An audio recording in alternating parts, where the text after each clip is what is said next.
Baik, bismillahirrahmanirrahim. Assalamualaikum warahmatullahi wabarakatuh. Pada kali ini saya akan membahas koneksi antar materi pengambilan keputusan pemimpin pembelajaran. Pertanyaan yang pertama, bagaimana pandangan Ki Hajar Dewantara dengan filosofi Pratap Triloka memiliki pengaruh terhadap bagaimana sebuah pengambilan keputusan sebagai seorang pemimpin pembelajaran diambil? Jadi, menurut pandangan filosofi pemikiran Ki Hajar Dewantara, guru itu merupakan penuntun segala kodrat, baik kodrat alam dan kodrat zaman, pada peserta didik agar sebagai anggota masyarakat dapat mencapai keselamatan dan kebahagiaan setinggi-tingginya. Sebagai pemimpin pembelajaran, seorang guru hendaknya mampu menggabungkan strategi pengajaran dan pembelajaran dengan kearifan lokal dan filosofi Pratap Triloka dari Ki Hajar Dewantara, antara lain ing ngarsa sung tulodo, ing madya mangun karso, tutwuri handayani.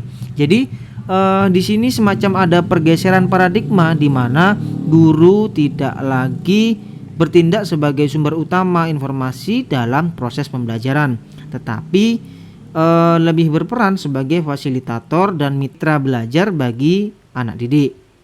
Kemudian untuk mencapai interaksi timbal balik dan memerdekakan antara guru dengan peserta didik, maka perlu guru itu menciptakan lingkungan belajar yang lebih kondusif. Kemudian Pratap Triloka menekankan interaksi antara peserta didik dengan guru dan terdiri dari pemodelan. Jadi bagi mereka yang di depan harus menjadi figur model. Kemudian juga tadi pemodelan, kemudian juga memotivasi. Jadi guru ini berada di tengah untuk bisa memotivasi, dan yang terakhir mendorong. Jadi bagi guru yang ada di belakang harus bisa mendorong peserta didik dalam keseluruhan proses pembelajaran yang dilakukan, termasuk dalam pengambilan keputusan. Jadi pengambilan keputusan yang dilakukan oleh guru dalam proses pembelajaran di kelas ini harus berpihak dan memerdekakan peserta didik, sehingga akan menjadi pembelajaran yang positif bagi peserta didik untuk mulai berani mengambil keputusan yang sesuai dengan pilihannya sendiri tanpa ada paksaan dari atau campur tangan orang lain. Kemudian yang kedua, bagaimana nilai-nilai yang tertanam dalam diri kita berpengaruh kepada prinsip-prinsip yang kita ambil dalam pengambilan suatu keputusan. Jadi seorang guru itu harus memiliki nilai-nilai positif yang sudah tertanam dalam dirinya. Nilai-nilai positif yang mampu mempengaruhi seorang guru untuk menciptakan pembelajaran yang berpihak pada murid atau peserta didik. Kemudian nilai-nilai positif seperti mandiri, reflektif, kolaboratif, inovatif, serta berpihak pada peserta didik merupakan prinsip yang harus dipegang teguh ketika seorang guru ini berada dalam posisi yang menuntut untuk mengambil keputusan dari dua pilihan yang secara logika dan rasa keduanya mungkin benar, berada di suatu kondisi dilema etika, jadi benar lawan benar, atau berada dalam kondisi dua pilihan antara benar melawan salah yang berupa bujukan moral atau yang kita kenal dengan bujukan moral, yang menuntut seorang guru berpikir secara seksama untuk mengambil keputusan yang benar. Jadi keputusan yang tepat yang diambil oleh seorang guru tersebut merupakan buah dari nilai-nilai positif yang dipegang teguh dan dijalankan oleh guru. Kemudian nilai-nilai yang akan mengarahkan guru mengambil keputusan dengan resiko yang sekecil-kecilnya. Keputusan yang mampu memunculkan kepentingan dan keberpihakan pada peserta didik. Kemudian nilai-nilai seperti mandiri, reflektif, kolaboratif, inovatif, serta berpihak pada peserta didik tersebut merupakan manifestasi dari pengimplementasian kompetensi sosial emosional, kesadaran diri, pengelolaan diri, kesadaran sosial, dan keterampilan berinteraksi sosial dalam mengambil keputusan secara berkesadaran penuh untuk meminimalisir kesalahan dan konsekuensi yang akan terjadi. Kemudian yang ketiga, Bagaimana kegiatan terbimbing yang kita lakukan pada materi pengambilan keputusan berkaitan dengan kegiatan coaching atau bimbingan yang diberikan pendampingan atau fasilitator dalam perjalanan proses pembelajaran kita, terutama dalam pengujian pengambilan keputusan yang telah kita ambil. Jadi pengambilan keputusan tersebut ini yang sudah diambil itu sudah efektif atau belum? Masihkah ada pertanyaan dalam diri kita sebagai seorang guru atas pengambilan keputusan tersebut? Nah, hal-hal ini tentunya bisa dilakukan dengan cara coaching yang sudah kita pelajari di modul 2 sebelumnya. Jadi, pada konteks pembelajaran yang berpihak pada murid atau peserta didik, coaching menjadi salah satu proses yang menuntun kemerdekaan belajar peserta didik dalam pembelajaran di sekolah. Jadi, coaching menjadi proses yang sangat penting dilakukan di sekolah, terutama dengan diluncurkannya program Merdeka Belajar oleh Kementerian Pendidikan dan Kebudayaan Indonesia. Jadi, dengan adanya program ini membuat peserta didik menjadi lebih merdeka dalam belajar untuk mengeksplorasi diri guna mencapai tujuan pembelajaran dan memaksimalkan potensinya. Dengan harapan, proses coaching dapat menjadi salah satu langkah tepat bagi guru untuk membantu peserta didik untuk memaksimalkan potensinya termasuk dalam pengambilan keputusan. Kemudian, coaching ini merupakan proses untuk mengaktifasi kerja otak peserta didik. Jadi, pertanyaan-pertanyaan yang reflektif yang diberikan oleh coach dapat memberikan peserta didik melakukan metakognisi untuk mengambil keputusan dengan memilih sendiri alternatif atau solusi dari permasalahan yang dihadapinya tanpa ada paksaan dan tanpa ada campur tangan orang lain. Kemudian model Tirta menuntut guru untuk memiliki keterampilan coaching. Jadi Tirta ini merupakan model coaching yang dikembangkan dengan semangat merdeka belajar. Jadi harapannya dengan model Tirta ini guru bisa memiliki keterampilan coaching. Kemudian yang keempat, bagaimana kemampuan guru dalam mengelola dan menyadari aspek sosial emosionalnya akan berpengaruh terhadap pengambilan keputusan. Jadi pada saat pengambilan keputusan dilakukan oleh seorang guru, jadi seorang guru ini perlu memiliki kemampuan dalam mengelola dan menyadari aspek sosial emosional agar proses pengambilan keputusan dilakukan secara sadar penuh, sadar dengan berbagai pilihan dan konsekuensi yang ada.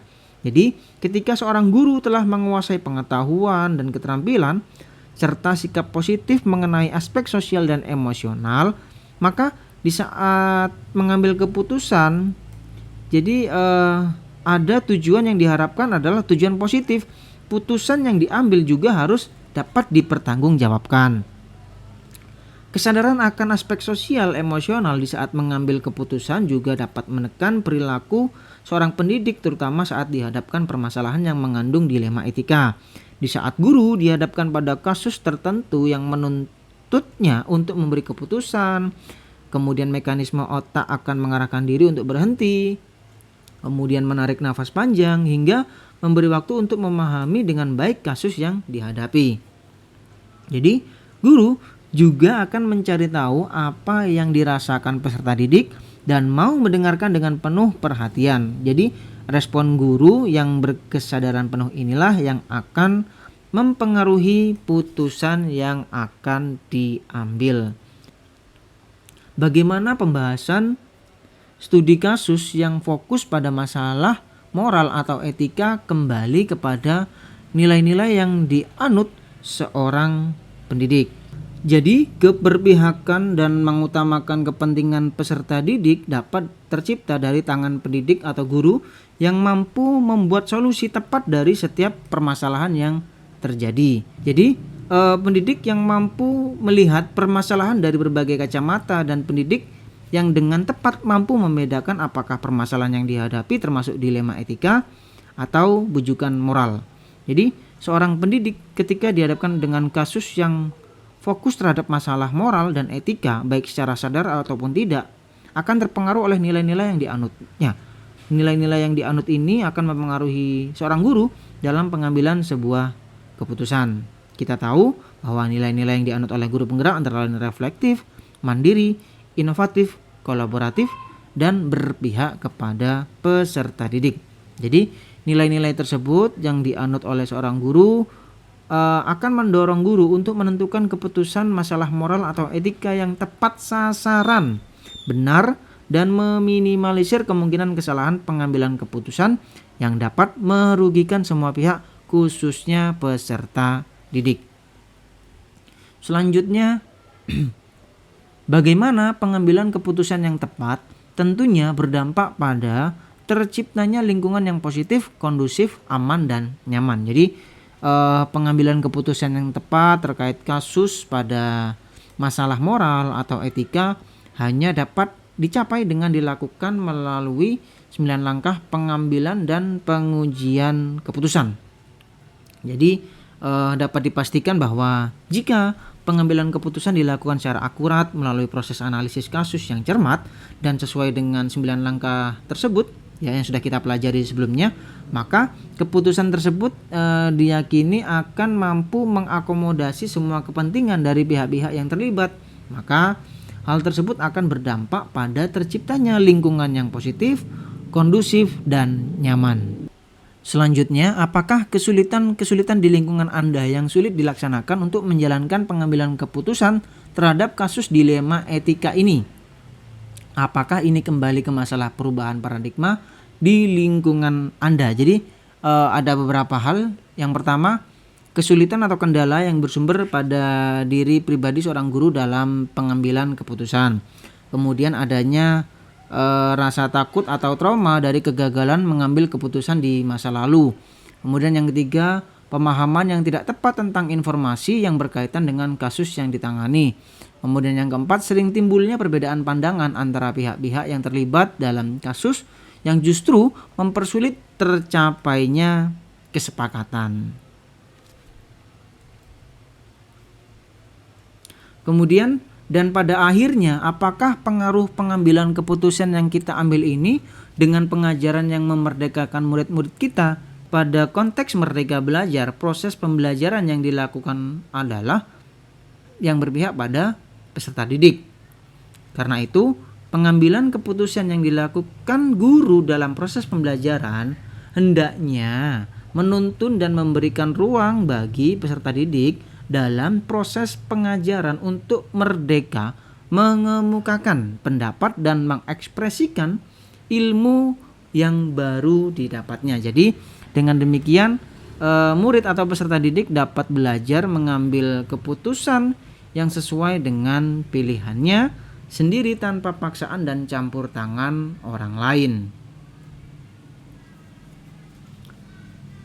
Kemudian bagaimana seorang pemimpin pembelajaran dalam mengambil keputusan dapat mempengaruhi kehidupan atau masa depan muridnya.